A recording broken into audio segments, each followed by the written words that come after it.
oui, tout à fait. On commençait à en entendre parler et puis nous, on ne savait pas trop, est-ce qu'on doit le faire, pas le faire. Donc étant donné qu'on avait de l'aide autour de nous et puis par rapport à l'image avec le consommateur, quoi. Pour nous, techniciens vétérinaires, une situation où on est en zéro antibio, ça nous demande un suivi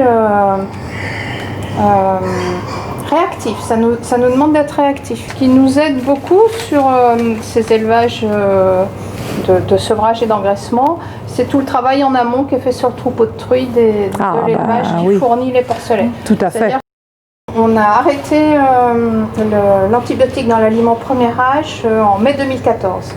Mais les années auparavant, il y a un gros travail qui a été fait autour de la gestion de la ventilation. Tout ce qui était dépoussiérage de gaines, parce qu'effectivement ça ne fonctionnait pas bien à ce niveau-là.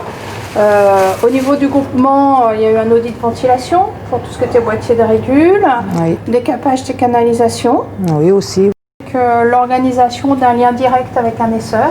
L'élevage a été contaminé par le virus SDRP, donc en 2012, mise en place d'une vaccination. Donc quand les porcelets arrivaient, ils étaient vaccinés contre le mycoplasme et le virus SDRP systématiquement. La vermifugation sur le premier âge, puis ensuite il a été mis en place une vermifugation fin de PS la dernière semaine, puis 5 semaines après l'entrée en engraissement. Qualité de l'eau, de toute façon on fait une analyse d'eau tous les ans. Donc on est vigilant au suivi de la qualité de l'eau et de la ventilation. Pour cela, soit un contrôle ventilation est fait, soit une analyse d'eau tous les ans, et en plus de ça, le nettoyage, désinfection des canalisations. On a arrêté l'antibiotique dans l'aliment premier âge. Oui. Il y a eu une perte de poids et de la diarrhée, et du coup, ça a été géré uniquement en traitement homéopathique. Finalement, dans tout ce qui a été mis en place, pour vous, il n'y a pas de mesures contraignantes parce qu'en fait, non.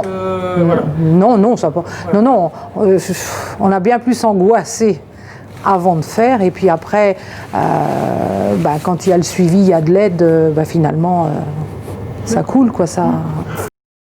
Tout à l'heure, en post-sevrage, on a vu qu'il y avait un petit peu de diarrhée, parce que les porcelets viennent d'arriver.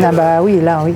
Est-ce que, dans le passé, des diarrhées comme ça vous aurez inquiété et fait basculer vers un traitement antibiotique, alors que là, finalement, vous êtes tout à fait sereine par rapport à ça? Ah oui, là, ça ne me tracasse pas. Si je vois que ça veut déraper un peu, je mets un petit peu de kaolin dans les nourrisseurs. Avant, au secours, le technicien et le veto. Et le technicien et le veto, qu'est-ce qu'ils auraient fait? On mettait un traitement en place dans la pompe doseuse et ça réagissait très vite.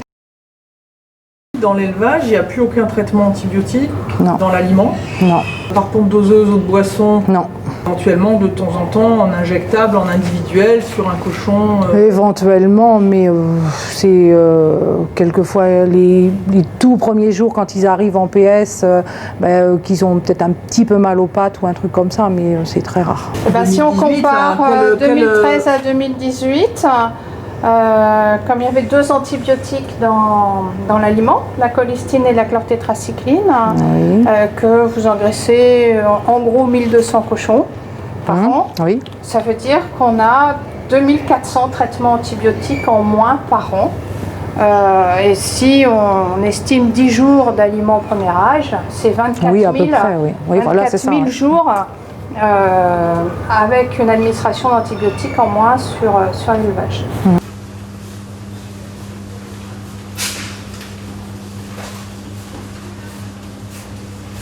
Ici en non médicamenteux.